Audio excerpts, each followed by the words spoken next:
स्थानिक गुन्हे शाखेच्या पोलिसांना सोमवार पेठेतील गंजी गल्ली परिसरात एक जण गांजा विक्री करत असल्याची माहिती मिळाली होती।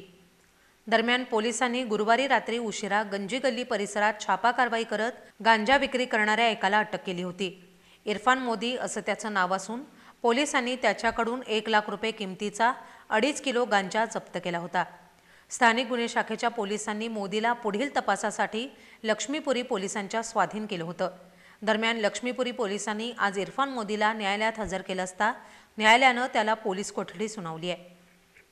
स्थानिक गुन्हे शाखेच्या पोलिसांना सोमवार पेठेतील गंजी गल्ली परिसरात एक जण गांजा विक्री करत असल्याची माहिती मिळाली होती।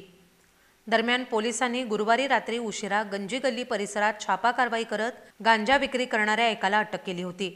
इरफान मोदी असं त्याचं नाव असून पोलिसांनी त्याच्याकडून 1 लाख रुपये किमतीचा 2.5 किलो गांजा जप्त केला होता। स्थानिक गुन्हे शाखेच्या पोलिसांनी मोदीला पुढील तपासासाठी लक्ष्मीपुरी पोलिसांच्या स्वाधीन केलं होतं। दरम्यान लक्ष्मीपुरी पोलिसांनी आज इरफान मोदीला न्यायालयात हजर केलं असता न्यायालयानं त्याला पोलीस कोठडी सुनावली आहे।